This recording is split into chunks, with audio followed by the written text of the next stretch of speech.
ඔබත් පිළිගන්නවා කියන්නේ මේක රජයේ මතයද? නේද? අපේ ඇමතිවරයෙක් රජයේ මතය තමයි. රජයේ මතය නෙමෙයි. මේ අපේ ඇමතිවරයෙක් ආගමික නායකයෙක් වුණත් ඒක අදාළ තමයි. ඒක තමයි. ඔබ ප්‍රශ්නේ පලා යනවානේ අපි කියන කතාව. කිසිසේත් නෑ පලා යන්නේ. දැන් මම කලින් ඔබ කිව්ව මේ ප්‍රකාශ පිළිගන්නවා අනුමත කරනවා. මම අහන්නේ කාටද මේ ප්‍රකාශ කළේ? කාටද කරේ කියලා ඔහුගෙන් තමයි අහන්නේ. ඔහු මේ කවුරු ඉලක්ක කරගෙන කරේ? නෑ සොයා බැලීමකින් තොරව වෙබ් අඩවිය ඇතුළු කිරීම නෙමෙයි කුමන්ත්‍රණය. ඔබ කතා කරන වෙබ් අඩවිය කියන වචනේ පැත්තක තියන්න. අනිත් ඒවා එහෙම එකක් තියෙනවා. ප්‍රශ්නේ කේන්ද්‍රය අමතක කරලා අපිට මේ කතා කරන්න බෑනේ. ප්‍රශ්නේ කේන්ද්‍ර වෙබ් අඩවිය වෙන විදියක් නෑ. ඒක විෂයක එක පාඩමක ඒක උදාහරණයක් විතරයි. ඉතින් එහෙනම් ඒ අධ්‍යාපන ප්‍රතිසංස්කරණ තමයි විෂය. ඇයි එහෙනම් ප්‍රතිසංස්කරණ අකුලා ගත්තේ? අන්න ඒකට ඔය පොත අයින් කරලා කරන් යන දීපන්. සමාජයේ පුපුරාගේ වෙබ් අඩවිය හින්දා. සමාජයේ පුපුරාගේ වෙබ් අඩවිය හින්දා විතරක් නෙමෙයිනේ. සමාජය ඇතුලේ සංවාදය හැදුවේ බොරු කියලානේ. මොකද්ද බොරුව? මං ඒකම කියන්නේ. වෙබ් අඩවිය තිබුණ නැද්ද? නෑ වෙබ් අඩවිය විතරක් නෙමෙයි බොරුව. ඊළඟ ප්‍රශ්නේ මොකද්ද? ඊළඟ බොරුව කියන්නේ පැහැදිලි කරලා ඉන්න මං. ඔබ ප්‍රශ්නේ ධර්ම චක්‍රයෙන් වහනවා. නෑනේ ධර්ම චක්‍රයෙන් වහනවා නෙමෙයි. අපේ ප්‍රශ්නේ ධර්ම චක්‍රයෙන් වහනවා. ඇයි ධර්ම චක්‍රයෙන් බොරු කිව්වේ නෑ? ඔබ කියන්නකෝ ඇයි ධර්ම චක්‍රයෙන් බොරු? ධර්ම චක්‍රයෙන් බොරු කිව්වෝ කියන්නේ අන්න ඒක දැන් මම කියන්නේ ඒක තමයි. ඔබ දැන් මගෙන් ඇහුවානේ මේක දේශපාලන එකක්. විපක්ෂින කාලේ බොරු කියලා නැද්ද? නෑ. එක බොරුවක්වත් කියලා නෑ. නෑ කියන්න බොරු කියපු. විපක්ෂෝන්නේ ආණ්ඩු පක්ෂින් නැද්ද? රංගවල මහත්තයාගේ උපාධිය සම්බන්ධයෙන් මොකක්ද ආණ්ඩුව කිව්වේ? රංගවල මහත්තයා කතා නැහැ. මම කියන්නේ ඒකනේ. උපාධියක් තියනවද නැද්ද කියන එකයි මේ බොරුවයි සමාන කරන්න කොහොමද? පටල ගන්න එපා. උදාහරණයක් කිව්වා. බොරු ගැන කතා කරද්දී උදාහරණයක් කිව්වා. දැන් ඒ උදාහරණය මේකයි සමාන වෙන්න කොහොමද කියන්නේ? නෑ ඔබ ඇහුවේ අපි කිව්ව බොරුවක් කියන්නේ කියලා නේ විපක්ෂෙන්. ඔබ බොරු කියන්නේ නැහැ තමයි. අගමැතිතුමිය අයිත් වෙන්න ඕන. අධ්‍යාපන ප්‍රතිසංස්කරණ සම්පූර්ණ නවත්තන්න. ඒ යෝජනාව සම්බන්ධ මගේ අපේ විරුද්ධත්වයක් නැහැ. මොකද සාමාන්‍ය ඔබතුමාලා පවා ඒ වැරද්දක් ගත්තොත් ඒ ඇමතිවරයාට ඉවත් වෙන්න කියන යෝජනාව ඉපස්සෙන් කියන යෝජනාව. ඒක මම කියන්නේ අපි දන්නා හිටපු ඇමතිවරයාට විශ්වාස භංග පවා ආවා වගේ තමයි. විශ්වාස භංග එන්න ඕනේ වැරදි වලටනේ. ඒකින්ද තමයි මේ ඔබ ඇහුවා වගේ. ඒ කියන්නේ මේක සම්බන්ධව අමාත්‍යවරයාගේ කිසිම මේකට මැදිහත් වීමක් නැද්ද? ඉතින් අමාත්‍යවරයාගේ මැදිහත් වීමක් තියෙනවා නම් අපි මේක කලින් අඳුර ගන්නවා. හරි මෙහෙම කියන්නකෝ. නෑනේ. වෙබ් අඩවිය සම්බන්ධ කාරණාව සමාජගත වෙන්න දවසක් හෝ දෙකක් පරක්කු වෙලා මේ මොඩියුල ටික මුද්‍රණය වෙලා දරුවෝ අතට ගියා නම් ඔව් දරුවෝ අතට ගියා නම් ඒකට කමක් නැද්ද? ඒක වැරද්දක්ද? මේක ඔබ අහන ඔය ප්‍රශ්නේ වගේම අද අපේ රටේ තියෙන සමාජ මාධ්‍ය ජාලා පරිහරණය ගත්තොත් එහෙම. එතකොට ඒ සමාජ ජාල පරිහරණයේදී දරුවන් පරිහරණය කරන විදිය ගත්තා. ඒක අවිධිමත් අධ්‍යාපනය විධිමත් අධ්‍යාපනය දෙකක් නේ මුතුමා. මම කියන්නේ අවිධිමත් එකයි මේක විධිමත් අධ්‍යාපනයනේ. මේක මේ සමාජ මාධ්‍ය මේක ක්‍රියාත්මක කිරීම නැත්නම් මේක පරිහරණය කිරීම සිද්ධ වෙන්නේ නැහැ නේ ඩෝංගල් එකපාර. මෙතෙන් එන්න එපයි මේ පොතේ මෙතෙන් එන්න එපයි. මේ ආපු ගමන් මේ එක දවසෙන් අධ්‍යාපන ප්‍රතිසංස්කරණ ක්‍රියාත්මක කරපු පළවෙනි දවසේ මේ .net lk එක නැත්තම් මේක හොයන් යන්නේ නැහැ නේ මිනිස්සු. ඒක හරි හැබැයි නම් පොට් එක බෙදුවා නම් ආයි රිවර්ස් කරන්න හම්බෙන්නේ නැහැ. ඒක තමයිනේ. ඒක තමයි වැරද්ද ධම්මික ඔබ කියන. මොකද්ද? මොකද්ද ප්‍රශ්නේ ඉවර වෙන්නේ නැහැ ධම්මික. පැමිණිල්ලක් පැමිණිල්ලක් කර නෑ ඔබ කියන්නේ. දෙපැත්තම සාපේක්ෂයිනේ. විපක්ෂ නායකතුමා ධර්ම චක්‍ර වැරදි කියලා කියනවා වැරදි බොරු කියලා ඔබ කියනවා.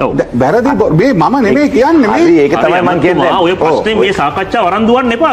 ධර්ම චක්‍රයෙන් ඒක ඔබනේ වෙන ප්‍රශ්නයක් මතු කරන්න. අපි ඇහුව පස්සේ අපි කතා කරේ 6 වසර ඉංග්‍රීසි මොඩියුලේ තියෙන වෙබ් අඩවිය ගැන. ඔබ ඒක ධර්ම චක්‍රයෙන් වහනවා. ඔබ ඒ ධර්ම චක්‍රයෙන් වහනවා. ඉතින් හරි පැහැදිලිව දැන් ඔබට කිව්වේ මොකද්ද? මොකද්ද? දැන් ඔබට තේරෙනවා මොකද්ද අදහස කියලා. මම මේ අහන්නේ කැබිනට් මණ්ඩලයේ අඩුම ගානේ ඔතුමාලා ප්‍රශ්න කරන ජනාධිපතිතුමාගේ මේ ප්‍රශ්නේ අපි ඉක්මනින් විසඳ ගන්න ඕන කියලා. ඒක හින්දානේ කැබිනට් මණ්ඩලයේ හදිසි සාකච්ඡාවක් කරගත්තා මේ පිළිබඳ සාකච්ඡා කරා. ඒ විතරක් නෙමෙයි මේක සාපරාධයේ කඩාකප්පල් පුළුවන් දැන් විපක්ෂී කෙනෙක් ඔබතුමාට සානිය අබේසේකරලා පවා ඔබතුමාලගේ ආණ්ඩුවට උදව් කරපු මිනිස්සු ඉන්නේ. රවි සේනරත්න ආරක්ෂක. ඇයි මේක ඉක්මනින් හොයාගන්න නෑ මම ඔබට පැහැදිලි කරන්න හදේ ඒකයි. බෙහෙත් බාල බෙහෙත් කතන්දරේදී කවුද හිරේ ගියේ? ඔව්. කවුද හිරේ ගියේ? මොකටද හිරේ ගියේ? බාල බෙහෙත් ගෙන්වීම සම්බන්ධ කාරණා. මොකටද හිරේ ගියේ? කවුද කියන්නේ? කවුද ඒක තමයි ඔබ ඒවකට සෞඛ්‍ය අමාත්‍යවරයා ඉතින් ඇයි ඔහු හිරේ ගියේ? මට ප්‍රශ්න අහන්න දෙන්නකෝ. ඒ වරාය ප්‍රශ්න ඔබතුමාලා කියන්නේ ඒ වාර්තාවත් ඔබතුමාලා එළියට දැම්මේ නෑ. වාර්තාව විපක්ෂයේ මුජිබුර් රහමාන් විතර දැම්මේ. ඉතින් මොකටද ඉතින් එළියට වාර්තාවද මොකද්ද? දැන් කවුද ඒක කෙලින්ම කියනවා සීවලිය අරුක්කොට වක් කියන්න ඕන කියලා. ඔබතුමාලා ඒක දැන් ප්‍රධානීය කලපත්වල ඉන්නේ. මම කියන්නේ ඒකනේ. සීවලිය අරුක්කොට වක් කියන්න ඕන කියලා කියන්නේ එළියට යන එක සම්බන්ධ වෙන්න. හොඳද? ඒකට අදාළ ක්‍රියාත්මක වෙන පරීක්ෂණේ තියෙනවා නම්. ඒ පරීක්ෂණ දාලා ක්‍රියාත්මක කරනවා මිස වාර්තාවේ කොහේ හරි තියලා නම් අරයට දාලා ක්‍රියාමාර්ග ගන්න මේක කරන පරීක්ෂණය මොකද? එහෙම කිසිදු වැරද්දක් වෙලා නැහැ. ඔබතුමා අනුරාධපුර දිස්ත්‍රික්කයේ උපන් කෙනෙක් නේද? අටමස්ථානයේ පේන මානේ හැදිච්ච කොල්ලෙක් නේ ඒ කාලේ නේද?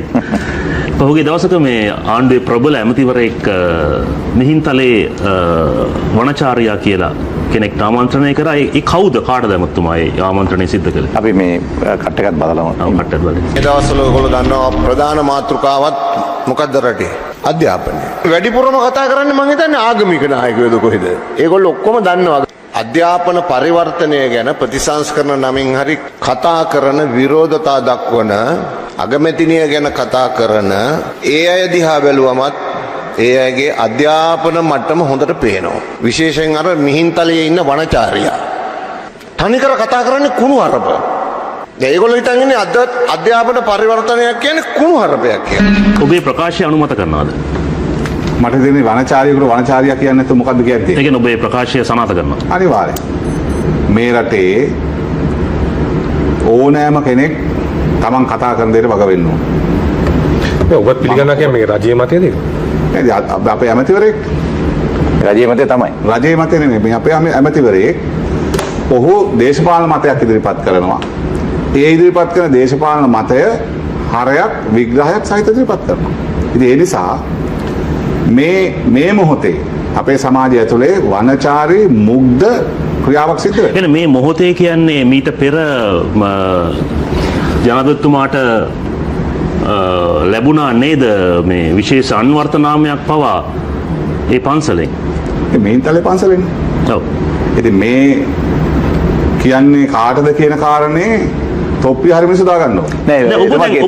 එතුමා කියනවා මේ ආගමික නායකයන් තමයි මේක. ආගමික නායකයෙක් වුණත් ඒක අදාළ තමයි.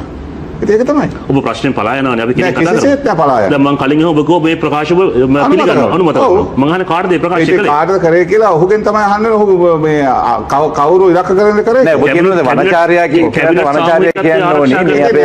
අපේ මේ සමාජයේ මුග්ධ ලෙස වනචාරී හැසිරීම පෙන්වන අසිෂ්ට හැසිරීම පෙන්වන කෙනෙකුට කියන්න තියෙන හොඳම වචනේ ඔහු පාවිච්චි කරේ ලාල්කාන්ත ඇමතිලා ඒක නම් මං හිතන්නේ ඒක තමයි පාවිච්චි කරන වචනේ. ඒක නොබ අනුමත කරනවා. ඒ කියන්නේ දැන් ඒ තොප්පිය හරි කෙනා දාගන්න. ආණ්ඩුව විවේචනය කරන හැමෝම වනචාරී. ඒක නෑ. ඔහු කාටද කිව්වේ කියලා අහුවොත් ඔබට තේරෙයි. දැන් ආණ්ඩුව විවේචනය කරන කාටද වනචාරී කියලා කියන්නේ? එහෙම කියන්නේ. හරි අමතෝ මේ ප්‍රශ්නේ ගමු. දැන් ආණ්ඩුව 6 අපේ වෙනස් කිරීම මත ලොකුම අවුලක් වුණානේ පොඩි මේ වෙබ් ලින්කුවක් දාලා. එතකොට ඒක එසේ මෙසේ පහසු වරදක් නෙමෙයි. ඒක ඔබතුමාලා වක්කින් බාර ගන්නවනේ මේ වරද්ද ගන්න සම්බන්ධව. මට ඉස්සෙල්ලා කියන්නකෝ. මේ වෙනකොට අධ්‍යාපන ප්‍රතිසංස්කරණ පිළිබඳ ඇති වෙලා තියෙන සංවාදය තුළ 6 ශ්‍රේණියේ ඉංග්‍රීසි මොඩියුල් එක ඇතුලේ මේ ඇතුල් වෙච්ච වෙබ් අඩවිය පිළිබඳව පසුවිපරම් නොකර ඇතුල් කිරීම පිළිබඳව වගකීම අපි බාරවනවා. ඒතර මේ වෙබ් අඩවිය සම්බන්ධයෙන් මේ ආගමික නායකයෝ විතරක් නෙමෙයි ලාල්කාන්ත මහත්තයා කියන විදිහට වෘත්තීය සමිතිය ඒ පිළිබඳව කතා බහ කරා. සිවිල් සංවිධාන කතා කරා. ඒකේ තියෙන අවදානම මොකක්ද කියන එක පිළිබඳව කිව්වා. ඉතින් එතකොට එහෙම කියන කෙනෙකුට වනචාරී කියලා කියන එක ඔබ කොයිතරම් සදාචාර සම්ප්‍රදායික විග්‍රහ කරගන්න හදන්නේ වචනේ නෙමෙයි ලාල්කාන්ත මහත්තයා කියපක ආපහු බලන්නකො. ඊටාම පැහැදිලිව කියනවා මොකද්ද? අධ්‍යාපන ප්‍රතිසංස්කරණ පිළිබඳ විතරක් නෙමෙයි අධ්‍යාපන ප්‍රතිසංස්කරණ මැදිහත් වෙලා ඉන්න අගමැති හරණි අමරසූරිය පිළිබඳව කියන කුණුවරප. දැන් ඔබ කුණුවරප කෙනෙක් අනුමත කරනවද නාලිකාවක් ලෙස? නෑ කුණුවරප කෙනෙක් නෑ. අනුමත කරන්නේ නෑ. අන්න ඒක තමයි කියන්නේ. ඊටාම පැහැදිලිව ලාල්කාන්ත මහත්තයා කියනවානේ. මොකද්ද කියන්නේ? මේ අධ්‍යාපන ප්‍රතිසංස්කරණ ඇතුලේ මතුවෙච්ච මේ මොඩියුල් එකේ තියෙන මේ වෙබ් ලින්කුව පිළිබඳව නම් ප්‍රශ්න තියෙන්නේ ඒක සාකච්ඡා කරන්න කිසි බාධාවක් නැහැනේ. ඒක සාකච්ඡා කරා විශ්වවිද්‍යාල ආචාර්යවරු සාකච්ඡා කරා. ඒ විතරක් නෙමෙයි ප්‍රතිසංස්කරණ පිළිබඳව පළල් සමාජ මතයක් හදන්න ඕන කියන එක පිළිබඳ සාකච්ඡාවක් ආවා. ඒ පළල් මතය හැදීම සඳහා වෙච්ච ප්‍රමාණවත් සාකච්ඡාවක් නොවුණා කියලා සාකච්ඡාවක් ආවා. ඒ නිසා ජනාධිපතිතුමාම මැදිහත් වෙලා ගුරු සංගම් කැඳෙව්වා. ඊට පස්සේ විශ්වවිද්‍යාල ආචාර්යවරු සම්බන්ධ වුණා. විවිධ සමාජ කණ්ඩායම් ආවා. ඊටාම වටිනා අපේ ගෞරවනීය ස්වාමින් වහන්සේලා ඒ චීවරයේ ගෞරවයත් බුද්ධ ශාසනයේ ගෞරවයත් ඊටාම හොඳින් රකින්න ගෞරවනීය ස්වාමින් වහන්සේලා ජනාධිපතිතුමාට වෙනම කතා කරලා කිව්වා මේ පිළිබඳ සැලකිලිමත් වෙන්න. මේ මතුවලා තියෙන සමාජ සංවාදයේ මේ අධ්‍යාපනය පිළිබඳ එකක් නෙමෙයි. මේක සම්පූර්ණ මේක සම්පූර්ණම මේ දේශපාලන කුමන්ත්‍රණයක් අනාගත දරුවන්ගේ අනාගතය විනාශ කරන කුමන්ත්‍රණයක් සිද්ධ වෙනවා. ඒක නිසා සමාජය නිවැරදි ලෙස දැනුවත් නොවීම පිළිබඳ ගැටලුවක් මෙතන මතුවලා තියෙනවා. දැන් ඔබතුමාලා ඕක ඔහොම කියලා ආණ්ඩුව පැත්තෙන් ඉතින් සාජ සම්බන්ධ කුමන්ත්‍රණයක් කියන්නේ ඒ කියන්නේ සොයා බැලීමකින් තොරව වෙබ් අඩවිය ඇතුළු කිරීම නෙමෙයි කුමන්ත්‍රණය. ඔබ කතා කරන වෙබ් අඩවිය කියන වචනේ පැත්තක තියන්න. අනිත් ඒවා එහෙම එකක් තියෙනවා. නෑ මම ප්‍රශ්නේ නැත්තම් ওই ප්‍රශ්නය ගැන අපි සමාජයේ දැනුවත් නැහනේ. ඒතර මේකේ ප්‍රශ්නේ කේන්ද්‍රය තමයි වෙබ් අඩවිය. ප්‍රශ්නේ කේන්ද්‍රය අමතක කරලා අපිට මේ කතා කරන්න බෑනේ. ප්‍රශ්නේ කේන්ද්‍රය වෙබ් අඩවිය වෙන විදියක් නෑ. ඒක විෂයක එක පාඩමක එක උදාහරණයක් විතරයි. ඉතින් එහෙනම් ඒ අධ්‍යාපන ප්‍රතිසංස්කරණ තමයි විෂය. ඇයි එහෙනම් ප්‍රතිසංස්කරණ අකුලා ගත්තේ? අන්න ඒක තමයි. ඔය පොත අයින් කරලා කරන් යන දීපන්. ඔබ හොඳ ප්‍රශ්නයක් අවරුවා. ඇයි අධ්‍යාපන ප්‍රතිසංස්කරණ අකුලා ගත්තේ? මේ සංවාදයේ මතු කරද්දී ඔබ දකින්න නැති මේ රටේ විපක්ෂය සහ සමහර මාධ්‍ය නාලිකා පට්ටපල් බොරු කිව්වා. පට්ටපල් බොරු කිව්වා. මොනවාද බොරු? අර ඔබට මතක ඇති විපක්ෂ නායකවරයා මොකද්ද කිව්වේ? ධර්ම චක්‍රය වරද්දා කියලා කිව්වා. හොඳ. ක්‍රෝහිණී කවිරත්න පාර්ලිමේන්තුවේ ප්‍රෙස් එකක් තියලා කිව්වා බුද්ධ ආගම ඉවරයි. ඔය කතාවම කලින් කිව්වා. මේක අධ්‍යාපන ප්‍රතිසංස්කරණ සාකච්ඡාවක් නෙමෙයි මේ ගත්තේ. මේ දේශපාලන ගේම් එකකට පාවිච්චි කරන්න උත්සාහ කළා මේ ආණ්ඩුව විරුද්ධව. හැබැයි ඒ ආණ්ඩුව වැරද්ද කරොත් ඔබතුමාලා නිකන් ඉන්නේ නැහැ. ඔබතුමාලා අපිට දන්නවා ඒ විදිහට වැරද්දක් කරොත් නිකන් ඉන්නේ වැරද්දක් නෑ. ඒක හරිනේ. ගයන් වැරද්දක් නම් නිකන් ඉන්න හොඳ නෑ. මෙහෙම උත්තරයක් දෙන්නකෝ ඔබතුමා. දැන් ඔබතුමා දැන් ආණ්ඩුවේ ඉන්නේ. ඔව්. හොඳයි ඔබතුමාලා විපක්ෂයේ ඉන්න කාලේ නම් ඔය සිද්ධිය උනේ ඔබතුමා මොකද කරන්න කියන්නේ? නෑ මේ විපක්ෂෙත් අපි හිටියානේ. නෑ ඒක තමයි ඉන්න කාලේ උදානම් මොකද කරන්නේ? අධ්‍යාපන ප්‍රතිසංස්කරණ ජයතිලක කමිටු වාර්තා ආවා. තාරා හැරල් වාර්තා ආවා. දවල පත්‍රිකා ආවා. ඒවට මැදිහත් වෙනකොට අපි බුද්ධිමය සංවාදයක් තුල සමාජ දැනුවත් කිරීම එක්ක සමාජය එක්ක සංවාදයක් සහිතව මැදිහත් වුණා. දවල පත්‍රිකාවට විරුද්ධ වීම අද ඔබ හිතන්නේ හොඳයිද නරකයිද? හොඳයි. ඒ කාලේ දවල පත්‍රිකාව අනිවාර්යයෙන් ඒ ස්ථාවරන කිසි දේශපාලනයක් සත්‍ය නෑ. මම ඔබට මතු කරන මම ඔබෙන් අහනවා මේක. නෑ ඔබතුමා ඉතින් මේක නෑ ඔබතුමා මගෙන් අහන්න මට මේක ඉවර කරන්න දැන් ඔබ මං ඇහුවේ ඔබෙන් හරි සරල ප්‍රශ්නයක්. මේ වගේ සිද්ධියක් වෙද්දී ඔබ හිටියේ විපක්ෂය නම් මොකද්ද කරන්න කියනකෝ? මොන සිද්ධියක්ද ඔබ? දැන් මේ 6 වසර ඔය වෙබ් අඩවිය සම්බන්ධ කාරණා. වෙබ් අඩවිය කියන්නේ දැන් මම මේ කතා ඒකනේ. ඔබ නැවත එනවා වෙබ් අඩවිය නම් අඩුව තියෙන වෙබ් අඩවිය අඩුව විසින් ඒ විෂය නිර්දේශන කරන බලපෑම මොකද්ද? ඒකට අදාළ බුද්ධිමය සංවාදයකෝ එහෙම එකක් නෑ. මුලින්ම ප්‍රශ්නය ඉතිහාස විෂය තෝරා ගැනීම ඊට පස්සේ ආව කාල මේ ළමයින්ගේ පැය ගාන අඩු වැඩි කිරීම සම්බන්ධ ඊට පස්සේ ආවේ වෙබ් අඩවිය සම්බන්ධ ප්‍රශ්නේ. මේ ප්‍රශ්නය සමාජයේ පුපුරා ගියේ වෙබ් අඩවිය හින්දා. සමාජයේ පුපුරා ගියේ වෙබ් අඩවිය හින්දා විතරක් නෙමෙයිනේ. සමාජය ඇතුලේ සංවාදය හැදුවේ බොරු කියලානේ. මොකද්ද බොරුව? මම ඒකම කියන්නේ වෙබ් අඩවිය තිබුණ නැද්ද? නෑ වෙබ් අඩවිය විතරක් නෙමෙයි බොරුව. හරි. වෙබ් අඩවිය පිළිබඳ කරුණ විතරක් නම් සාකච්ඡාවේ තියෙන අපිට මේ සාකච්ඡාව කරන්න පුළුවන්. හැබැයි මොකද්ද කිව්වේ? විපක්ෂ නායක කියනවා බෞද්ධ ආගම ඉවරයි ධර්ම චක්‍රයත් වෙනස් කරනවා කියලා. ඒ ධර්ම චක්‍රය වෙනස් කරනවා කියලා අයිප්‍රෙස් එක තියයි.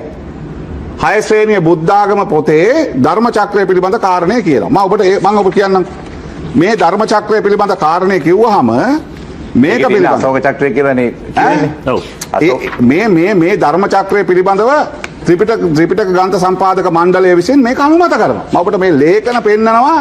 මේ ඉන්නේ අපේ ගෞරවනීය ස්වාමින් වහන්සේලා මේ ත්‍රිපිටක සම්පාදක මණ්ඩලයේ ඉන්න උන්වහන්සේලා මේ 6ක් වෙච්ච මේ ධර්ම චක්‍ර 6 ඇතුලේ තියෙන කරුණු කියලා පිළිගත්ත ධර්ම චක්‍රය. මේක දැන් නෙමෙයි 2010 සම්බුද්ධ ජයන්තිය සඳහා 2010 2011 සම්බුද්ධ ජයන්තියට පාවිච්චි කරන මේ ධර්ම චක්‍රය. එතකොට ඒ ධර්ම චක්‍රය අපේ රටේ විපක්ෂ නායක දන්නේ නැත්තම් අඩුම ගානේ බලන්න එපා. අඩුම ගානේ බොරු කියන්න කලින් විපක්ෂ නායක බොරු කියන්න කලින් බලන්න එපා. විපක්ෂ නායක ඊළඟ ප්‍රශ්නේ මොකද්ද? ඊළඟ කියන්නේ පැහැදිලි කරලා ඉන්න මම. ඔබ ප්‍රශ්නේ ධර්ම චක්‍රයෙන් වහනවා. නෑනේ ධර්ම චක්‍රයෙන් වහනවා නෙමෙයි. මේ ප්‍රශ්නේ ධර්ම චක්‍රයෙන් වහනවා. ඇයි ධර්ම චක්‍රයෙන් බොරු කිව්වේ නෑ?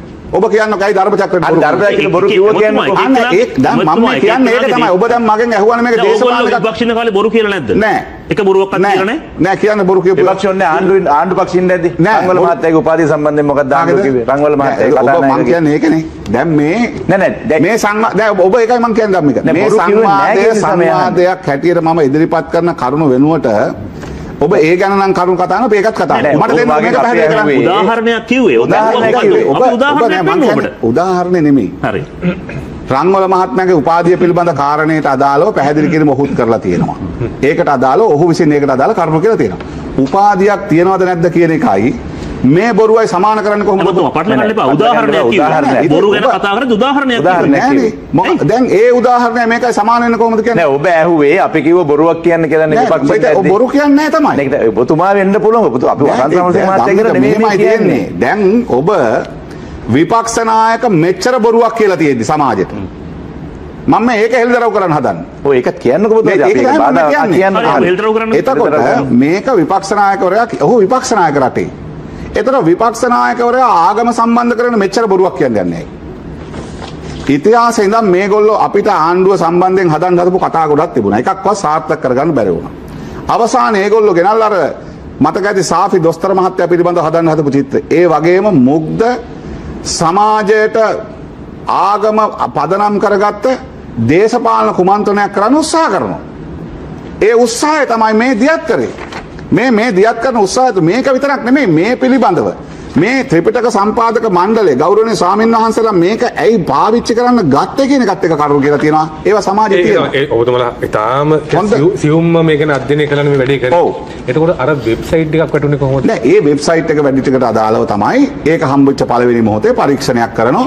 වගකීම් නිලධාරීන් එක විමසනවා. එක් ප්‍රධාන නිලධාරියෙක් මේකෙන් ඉවත් වෙනවා. ඔහු වගකීම විරහිතව වැඩ කිරීම පිළිබඳව පරීක්ෂණය අවසන් නැහැ. පරීක්ෂණය අවසන් වුවහම මේකට අදාළ තොරතුරු සමාජයට කියලා මේ අදාළ තීරණ ගන්න. නෑ එමතුමා දැන් ඔබතුමා වෙනද ඇමතිනේ. ඔබතුමා වෙනද ඇමතිනේ. එතකොට ඔබතුමාගේ අමාත්‍යාංශ සම්බන්ධ කාරණාව වෙළඳ වාණිජ ආහාර සුරක්ෂිතතා සහ සමපකාර සංවර්ධන. ඔබතුමාගේ අමාත්‍යාංශ සම්බන්ධ කාරණා අපි මුලින්ම කතා කරේ හාල් සම්බන්ධයෙන් එහෙම. එතකොට ඔබතුමා කිව්වා මේ විවෘත කරනවා ටෙන්ඩර් වලින් පරිභාෂා කරනවා. ඔබතුමා දැනුවත්ව නිලධාරීන් හරහා ක්‍රියාත්මක කරන දේවල්. ඔව්ද නැද්ද? ඔව්. එතකොට අධ්‍යාපන ඇමතිතුමිය ඉන්නවා. අධ්‍යාපන අමාත්‍යාංශ ලේකම්වරයෙක් ඉන්නවා. නියෝජ්‍ය ඇමතිවරයෙකුත් ඉන්නවා. එතකොට මේ අයගේ අනුදැනුමකින් තොරව කොහොමද මේක අසර මේක ආවේ? ඊට අමතරව ගුරුවරු පුහුණු කිරීමක් කරාද නැද්ද මේ පටන් ගන්න? එතකොට පුහුණු කිරීමේදීවත් ඕක හම්බුන්නේ නැද්ද? ඒකනේ මොඩියුල් එක ගහලා එනකොට පුහුණු කිරීමේදී හම්බුණා නම් පුහුණු කිරීමේදී ගුරුවරු කියනවනේ. හැබැයි ඒක ස්වාමීන් වහන්සේ නමක් කියන වෘත්තීය සමිතිය සම්බන්ධයෙන් දැක්කොත් මේ නොදැක්කොත් බුවා කියලා. ඒගොල්ලෝ දැක්කේ නැත්තම් යනවා කියන එකනේ අය කියන්නේ. නෑ මෙහෙමයි. ඒක නිසා තමයි එච්චර බහැලා කෑ ගහනකම් ඇයි ආණ්ඩුව මේක දැක්කේ නැති කියන්නකෝ ආණ්ඩුව පාර්ලිමේන්තුවේ. දැන් වෘත්තීය සමිතිය නෙමෙයි ඔබට මම කියන්නම්කෝ. ඔබට මම කියන්නම් මේක මේ පැහැදිලි කරගන්න ඔබතුමාගෙන් අහන්නේ. ඔව් මම ඒක තමයි මම කියන්නේ. ගුරුවරු පුහුණු කරපු විදිය මම කියන්නම් ඔබට. මේ පරීක්ෂණය සඳහා ගුරු පුහුණු කිරීම කරා. කොච්චර පුහුණු කරාද කිව්වොත් මේ අධ්‍යාපන ප්‍රතිසංස්කරණයට අදාළව ගත්තොත් එimhe සියලු පළාත්වල ගුරුවරු අපි ට්‍රේනින් කරා මේ ක්‍රියාවලිය සම්බන්ධයෙන්. ඒ ගුරු පුහුණු කිරීම ගත්තාම ගුරුවරු මොකද මේ අධ්‍යාපන ප්‍රතිසංස්කරණ කියන්නේ එකක් නෙමෙයි.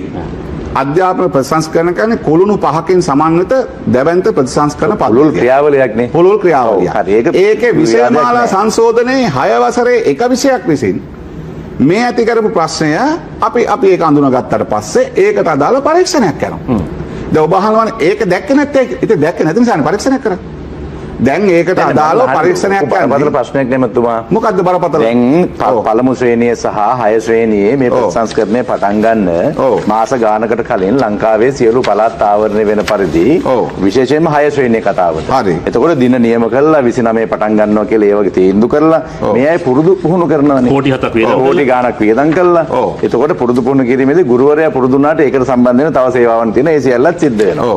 හැබැයි දැන් මේකට කාලසටහන් හදලා දින නියම කළා. මේ සියල්ල කළා තියෙද්දී තියෙන ලොකුම ප්‍රශ්නේ තමයි එතකොටවත් ඕක අහු නොවුනේ ඇයි කියන එක. ධම්මික ඒක තමයි ධම්මික මම කිව්වේ හවුවෙච්ච පළවෙනි වෙලාවේ අපි මොකද කරන්න ඕනේ? අහුනේ කවද්ද දැන් මේ සමාජයට ඕක ඔය අධ්‍යාපන වෘත්තීය සමිතිය එළියට දානකට ආණ්ඩුව අපි දැක්කා එක්තරා ස්වාමින් වහන්සේ නමක් ගිහිල්ලා අස්කිරි නායක හඳුනා හම්බෙලා කියනවා. උන්වහන්සේ දැකලා තමයි ආණ්ඩුවට මේක පෙන්වන්නේ. ඒක ඔබතුමා දැකලා හිට තිබ්බේ නැහැ කියලා. ඔලුපනේ සුමංගල හඳුනා කිව්වේ. ඒක අඩුම ගානේ ඔබතුමාලත් විපක්ෂයෙන් මේ රැල්ල එනකොට තමයි ඇවිල්ලා ප්‍රකාශ නිකුත් කරන්න ගත්තේ මේක අපින් වැරද්දක් කියලා තියෙනවා. දැන් මේක කාරණා සම්බන්ධ. දැන් මේක ඔබ කියනවා මම ඔබට කියනවා. හැබැයි මේක මුලින්ම කවුරු කොහොම කිව්වද මේක ක්‍රියාත්මක කරනවා කියන තැනත් මගේ අදහස අධ්‍යාපන ප්‍රතිසංස්කරණ කවුරු කොහොම කිව්වත් කරනවා කියන දේ. ඒක 100% ක්‍රියාත්මක කරනවා තමයි. මේ තුන තමයි යන්නේ. එතකොට එහෙනම් මෙන්න මේ කැබිනට් තීන්දුව ගැන ඔබතුමා කියන්නකෝ. දැන් කැබිනට් තීන්දුවක් තියෙනවානේ මේ කැබිනට් මාධ්‍ය ප්‍රකාශකවරයා විසින් කියන කැබිනට් තීන්දුවක තියෙනවානේ 2026 වසර තුල 6 සිට 13 ශ්‍රේණිය දක්වා සමාවෙන්න. ඒ කියන්නේ මේක කියනවා ඊටාම පැහැදිලිව මුලම. හරි ඔබ හොයාගන්න කන්ද නෑ මේ වසරේ ක්‍රියාත්මක කිරීමට නියමිතව තිබූ 6 ශ්‍රේණිය නව අධ්‍යාපන ප්‍රතිසංස්කරණ 2027 වසරේ සිට ක්‍රියාත්මක කිරීම කැබිනට් මණ්ඩලය තීරණය කර ඇත. ඔව්. පළවන ශ්‍රේණියට අදාළ නව අධ්‍යාපන ප්‍රතිසංස්කරණ නියමිත පරිදි මේ වසරේ ක්‍රියාත්මක කෙරේ. දැන් ඔබ කිව්වට මේ ඔක්කොටම තියෙනවා කියලා මේකේ ආරම්භය ගන්න ගත්තේ එකෙනුයි හැයිනුනේ. විශේෂ නිර්දේශ වලට යන්න එකෙනුයි හැයිනුනේ. එතකොට එකෙනුයි හැයිනුයි යන්න තීන්දුව කරාම 150ක් ඉවරයිනේ 6 එක නැවැත්තුවාම. අනිත් දැන් මගේ ප්‍රශ්න උත්තරේ දැන් මම ඇහුවේ දැන් මේක මහා දැවැන්ත ක්‍රියාවලියක් නම් මේක අපි සමස්තයම ආවරණය කරනවා නම් ඒ ඔක්කොම හරි නම් මේ වෙබ් අඩවිය ඇතුල් වීම සුළු කාරණාවක් නම් ඒකේ වැරද්ද ආණ්ඩුව බාර ගන්නවා නම් ඒකට පරීක්ෂණ කරනවා නම් ඇයි කලබල වෙලා බය වෙලා අකුල ගත්තේ? දැන් කලින් ප්‍රකාශ කළා වගේ පිටු කඩලා මේක කරන් යන් තිබ්බනේ. නෑනේ. ඔබ අහුවා වගේ දැන් මේ සංවාදය හැදුවේ මේකට නෙමෙයිනේ. මොකටද හැදුවේ?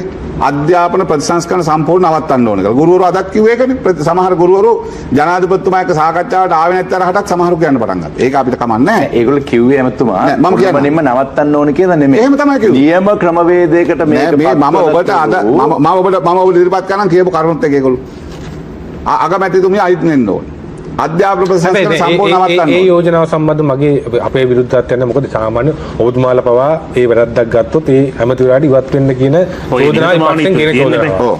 ඒක කියන්නේ අපි දන්නවා හිටපු ඇමතිවරට විශ්වාසභංග පවා ආවා වගේ තත්ත්වයක්. විශ්වාසභංග එන්න ඕනේ වැරදි වලටනේ. ඒකින්ද තමයි මේ ඔබ ඇහුවා වගේ. ඒ කියන්නේ මේක සම්බන්ධව අමාත්‍යවරයාගේ කිසිම මේකට මැදිහත් වීමක් නැද්ද? ඉතින් අමාත්‍යවරයාගේ මැදිහත් වීමක් තියෙනවා නම් අපි මේක කලින් අඳුර ගන්නවා. හරි මෙහෙම කියන්නකෝ. නෑනේ.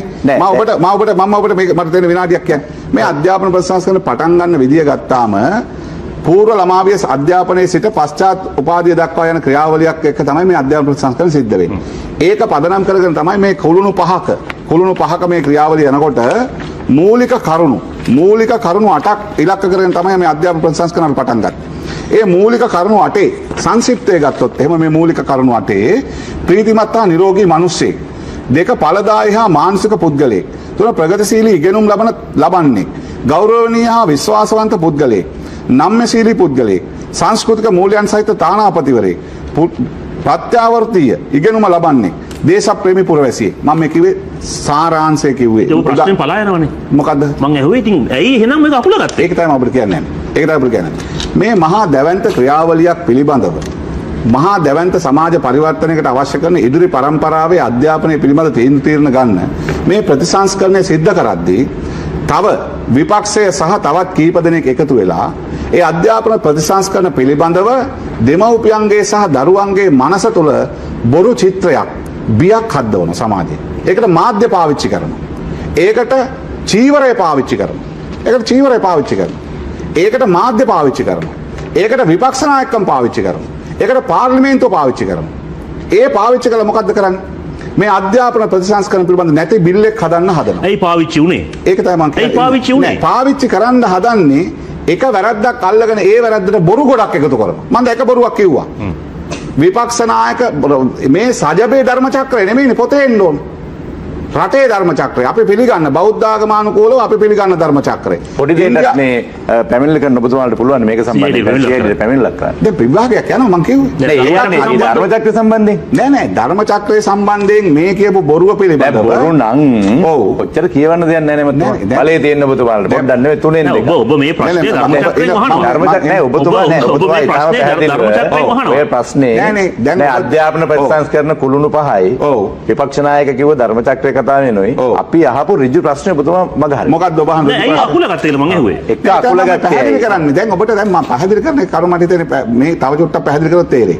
ඒ කියන්නේ සමාජය ඇතුළේ මේ බොරු බියක් හදමින් සමාජයේ කොටසක් ප්‍රතිසංස්කරණ වලින් ඉවත් කරන්න හදනවා. රජයේ වාක්‍යය මොකක්ද? මොකද වකින්? ඒ සියලු දෙනා එකතු කරගන්නවා.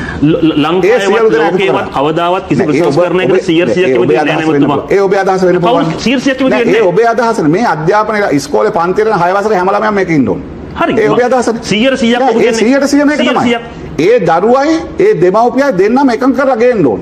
ඒ දරුවයි දෙමව්පියයි දෙන්නම එකඟ කරලා ගේන්න තමයි රජය මේක අඳුරගත්තට පස්සේ මේ හදන බොරුව පරද්දනවා. ඒකටත් තියෙනවා මේක එක කුළුණක්. මොකක්ද අපි කියලා තියෙන්නේ?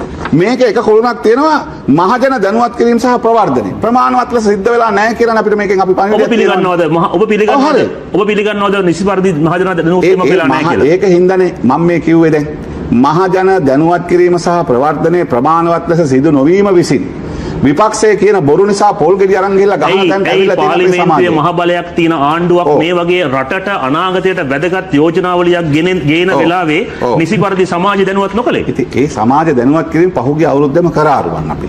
ඒ කරපු එක ඇතුළේ අධ්‍යාපන අමාත්‍යාංශයේ දිස්ත්‍රික්ක වශයෙන් නෑ ඔබතුමාලා මේ දැනුවත් කිරීම කියලා ආවේ ඇත්ත කතාව. ඔබතුමාලා සමාජයට ගෙනාව පළවෙනි කෑල්ල තමයි අපි සවස් 2 වෙනකන් පාස්කෝලෙන් යනවා කියන කෑල්ල. ඕක තමයි මූලික ඔය ඔබ දෙවෙනි එක තමයි පීරියඩ් 7කට සීමා කරපු එක. නෑ මං කියන්නේ ඔබ ඔය කියන්නේ සමාජයට එක එක්කෙනා කියපු කතාව. ඒක තමයි දැන් ඒ අය සමහර අය මේකට සම්පූර්ණ නැතුව කියපු කතාව. ඔබතුමාලා පැත්තෙන් ආවේ නෑ නේකට උත්තරයක්. නෑ අගමැතිතුමිය පාර්ලිමේන්තුවේ മന്ത്രിවරුන්ට දවස් 3ක් තිස්සේ කණ්ඩායම් හැටියට අගමැතිතුමිය සහ අධ්‍යාපන අමාත්‍යාංශයේ නිලධාරීන් ගෙනල්ලා දැනුවත් කිරීම කරා. දිස්ත්‍රික්කවල ඉන්න පළාත් සහ කොට්ටාස ඉන්න කලාප කාර්යාලවල අධ්‍යාපන අධ්‍යක්ෂකවරු සහ ගුරුවරු ගුරු සංගම් එක්ක අනුරාධපුරේ සාකච්ඡාවට මම සම්බන්ධ වුණු සමම එක. ඒ සියලු දෙනා ගෙනල්ලා මේකේ මොකද්ද කරන්න යන්නේ කියලා දැනුවත් කරා. ඒ විතරක් නෙමෙයි අධ්‍යාපන ශාස්ත්‍රය ඇතුළේ ඉන්න සියලු දෙනා දැනුවත් කරන්න. සියලු දෙනා පළාත් වශයෙන් දැනුවත් කරා. වෙස්ටර්න් ප්‍රොවින්ස් එක 100% ගුරුවරු දැනුවත් කරන්න බැඳියත් වෙලා තියෙනවා. 21988ක්. 1,42,826 ගුරුවරු සම්බන්ධ වෙලා තියෙනවා. ඔක්කොම මේකෙන් 1,32,193ක් ගුරුවරු දැනුවත් කිරීමට සම්බන්ධ වෙලා තියෙනවා. ඒ විතරක් නෙමෙයි මේක ඇතුළේ අධ්‍යාපන පරිපාලනයට සම්බන්ධයි. මේ එක කුළුණක් වේ. දැනුවත් කරලා තියෙනවා. ඒකෙන් විතරක් නවතින්නේ නැහැ. මේ ප්‍රතිසංස්කරණ ඉටු කිරීම සඳහා යද්දී මේ මොඩියුල් ක්‍රියාත්මක කරන්න යද්දී මේ අපි අරමුණු 8 වෙනුවෙන් මේ කුළුණු පහ ශක්තිමත්ව ස්ථාපිත කිරීම අත්‍යවශ්‍යයි. ඒ කුළුණු පහේ මොනවාද කියන්නේ? විෂයමාලා සංවර්ධනය මේ එකක් විතරයි ඕක තියෙන්නේ. අනිත් එක මානව සම්පත් සංවර්ධනය. ගුරුවරු 25000කට වැඩි බඳව ගන්න. අපි මේ වෙනට අනුමැතිය දීලා තියෙනවා. අධ්‍යාපන පරිපාලන සේවය අධ්‍යාපන අධ්‍යයන සහ අධ්‍යාපන පරිපාලන සේවය බඳව ගන්න අවසර දීලා තියෙනවා. ඊට පස්සේ යටිතල පහසුකම් සංවර්ධනය සඳහා 2026 විතරක් මිලියන 17500ක් මිලියන 17542ක් වියදම් කරනවා. ඒ විතරක් නෙමෙයි තක්සේරු කිරීම හා ඇගයීම. ඒතකොට ප්‍රතිසංස්කරණ ක්‍රියාත්මක වෙද්දී ඒ අදාළ කටයුත්ත තක්සේරු කරන සහ ඇගයීම් කිරීම සඳහා වැඩපිළිවෙලක් තියෙනවා. ඒකෙන් පස්සේ තමයි අපි මේක මහජනතාව දැනුවත් කිරීම කියන මේ මුල් කුළුණු පහ අපි ක්‍රියාත්මක කරන්නේ. ඒකේ සමහර කුළුණු ක්‍රියාත්මක වෙද්දී අඩුපාඩු වෙලා තියෙනවා. ඒක මේ කිරි හට්ටියට ගොම්බින්දුවක් ඇట్లా තියෙනවා කොහෙද අපි මොකද කරන්න ඕනේ? කිරි හට්ටියම ගන්න දෙයක් නැති වෙනවා වගේම අපි ගන්න පුළුවන් උත්සාහයක් තරම් තියෙනවා. මොකද්ද? අධ්‍යාපන ප්‍රතිශතයට දැන් ක්‍රියාත්මක වෙන මේ විදිහේ ඇතුලේ හය නැතුව අන්තිම ක්‍රියාත්මක කරනවා. ඒක යම්සි අඩුපාඩුවක් නැහැ. අපි 100%ක් මම මේ පිළිබඳව වගකීම දරන්නේ මගේ විශ්වාසය මත. අපි එක වසරේ සිට මේ ආරම්භ කරපු ක්‍රියාවලියට අදාළව මේ කුළුණු පහෙන් විෂයමාලා මේ සංවර්ධනය කියන කරුණේ මේ 6 ශ්‍රේණියේ මතුවෙච්ච ගැටලුව වගේම තව සමහර දැනුත් අපි අවුරුදු 10ක් ඉගෙන ගත්ත සමහර පොත්වලත් වැරදි තියෙන වචන වැරදි තියෙනවා. ඒ වගේව නෙමෙයි මම කියන්නේ. සාධාරණයි කියන පුළුවන් කිසියම් ප්‍රමාණයකට. ප්‍රතිපත්තිමය තීන්දුව తీරන වල ගැටුමක් නැතුව අපි අධ්‍යාපන ප්‍රතිසංස්කරණ ක්‍රියාත්මක කරනවා. ඒ ක්‍රියාත්මක කරන්න යද්දී විපක්ෂයේ සහ සමහර කණ්ඩායම් මේ සමාජයේ ඔච්චර බයද විපක්ෂයට? ඇයි විපක්ෂයට කඩිබාන්නේ? අපි බය නැහැ විපක්ෂයට. ඇයි දන්නවද? ඒ විපක්ෂයට කරන්න දෙයක් නැහැ. දැන් මේක සුන්බුන් තමයි. හැබැයි අපිට ජනතාව කරන්න දෙයක් නැහැ කොට ඔබතුමාලා අවුරුද්දක් පිටිපස්සට ගත්තා. නෑනේ. අවුරුද්දක් පිටිපස්සට ගත්තේ එක අවුරුද්දක විෂයමාලා සංශෝධනය පමණයි. අපි අධ්‍යාපන ප්‍රොසෙස් කරන යනවා. අපි ගුරුවරු බඳව ගන්න එක අපි ඔබත් දරුවෝ ඉන්න තාත්තා කෙනෙක්. මේ වෙබ් අඩවිය සම්බන්ධ කාරණාව සමාජගත වෙන්න දවසක් හෝ දෙකක් පරක්කු වෙලා මේ මොඩියුලර් ටික මුද්‍රණය වෙලා දරුවෝ අතට ගියා නම් ඒකට කමක් නැද්ද? ඒක වැරද්දක්ද? මේක ඔබ අහන ඔය ප්‍රශ්නේ වගේම අද අපේ රටේ තියෙන සමාජ මාධ්‍ය ජාලා පරිහරණය ගත්තොත් එහෙම. එතකොට ඒ සමාජ ජාලා පරිහරණයේදී දරුවන් පරිහරණය කරන විදිය ගත්තා. ඒක අවිධිමත් අධ්‍යාපනය විධිමත් අධ්‍යාපනය දෙකක් නේ මුතුමා. මම කියන අවිධිමත් එකයි මේක විධිමත් අධ්‍යාපනයනේ. මේ සමාජ මාධ්‍ය මේක ක්‍රියාත්මක කිරීම නැත්නම් මේක පරිහරණය කිරීම සිද්ධ වෙන්නේ නැහැ ඩෝංගල එකපාර. මෙතෙන් එන්න එපයි මේ පොතේ මෙතෙන් එන්න එපයි. මේ ආපු ගමන් මේ එක දවසෙන් අධ්‍යාපන ප්‍රතිසංස්කරණ ක්‍රියාත්මක කරපු පළවෙනි දවසේ මේ .net lk එක නැත්තම් මේක හොයන් යන්නේ නෑනේ ඒක මිනිස්සු. හරි හැබැයි නම් පොට් එක බෙදුවා නම් ආයි රිවර්ස් කරන්න හම්බෙන්නේ ඒක තමයිනේ. ඔව්. අඳුනාගත්තට පස්සේ අඩුපාඩුවක් තියෙනවා කියලා. ඒකට අවශ්‍ය කරන ගුරුවරු සහ සමාජවල දැනුවත් කිරීමේ ප්‍රශ්නයක් තියෙනවා කියලා. ඒ දැනුවත් කිරීමේ ප්‍රශ්නය හැදෙන්න රික්තක ඇති වෙලා තියෙන්නේ. විපක්ෂයේ මේ කියන බොරු සහ මේකට ආගමත් එකතු කරගෙන ධර්ම චක්‍රයේ බොරු එකක් කියලා කියන තරමට විපක්ෂ ናයක පත් ආයි වෙනකොට ධර්ම චක්‍රයෙන් ප්‍රශ්නේ අහනවා. ඉතින් නෑනේ ඔබ ධර්ම චක්‍රයෙන් ප්‍රශ්න අහනවා කියලා දෙන ඔබ වෙබ් එකෙන් ප්‍රශ්න අහගෙන ඉන්න. නෑ නෑ, අපි අපිට- ප්‍රශ්නේ නෑ, ඔබතුමා ධර්ම චක්‍රය වැරදි කියන්නකෝ. ධර්ම චක්‍රය වැරදි. විපක්ෂ නායකත් වැරදි. හැබැයි ධර්ම චක්‍රය වැරදි කියන එකෙන් ඔව්. ධර්ම චක්‍රය නිවැරදි කරලා දාන්න පුළුවන්. ඒකෙන් හානියක් වෙන්නේ නැහැ කියන ප්‍රකාශය නෑ, හරිනේ. නෑ, ඔබ නෑ, ධර්ම වෙබ් එකට චක්‍රය ගිය- නෑ, නෑ, සමාවෙන්න. නෑ, නෑ. නෑ, වෙබ් එකට ගිහිල්ලා ඒ වෙබ් එක ඕපන් වුණාට පස්සේ වෙබ් එකෙන් වෙන්න පුළුවන් හානියයි ඔය මේ- ධර්ම චක්‍රය බොරු කියන එක අතර ඔබතුමා පැහැදිලි කරන්න. නෑ බරපතලයි. ආගමික සංස්ථාව ඇතුලේ හදන චිත්‍රය විසින් මේ දේශපාලනිකව ගහන්න හදන ගේම තමයි ප්‍රශ්නේ. නෑ නෑ ඔබ නෑ නෑ නෙමෙයි. නෑ, ඔබ කල්පනා- ආයේ එන්නේ ඔබේ මතය නේ. ඔබ ආයේ ඒ ඔබේ ඒ මතය ඔබේ නේ. ඒක තමයි අපේ ඒ මතය. ඔබේ මතය නේ. ඒක තමයි අපේ ඒ ඔබේ මතය. සහ රජයේ මතය නේ. ඉතින් ඔබේ අපේ මතය ඒක තමයි ඔබේ ඔබට මතය. ඔබට නෙමෙයි, වෙබ් අපේ එක මතය. පොඩි ධර්ම චක්‍රය ප්‍රශ්නේ ලොකුයි. නෑ ධර්ම චක්‍රය පාවිච්චි කරන්නේ මොකටද? මොකටද ධර්ම චක්‍රය පාවිච්චි කරන්නේ? 70%ක් බෞද්ධ ආගමික සංස්කෘතික පසුබිමක් තියෙන රටක ජනතාව පිළිබඳව හදන චිත්‍රයට මේ වැරදි හදන්න නෙමෙයි ධම්මික මේ කරන්නේ. ධර්ම චක්‍රයේ වැරදි නම් අලුතෙන් හදලා දාන්න නෙමෙයි මේ කරන්නේ. එන මොකද කරන්නේ? මේ කරන්නේ මේ සමාජය ඇතුලේ බෞද්ධ ඒකනේ කියන්නේ බෞද්ධ ආගම ඉවරයි කියලා. ධර්ම චක්‍රය කියන්නේ එහෙම නෙමෙයි. ධර්ම චක්‍රය බෞද්ධ ආගම ඉවරයි කියලා බෞද්ධ චිත්‍රය.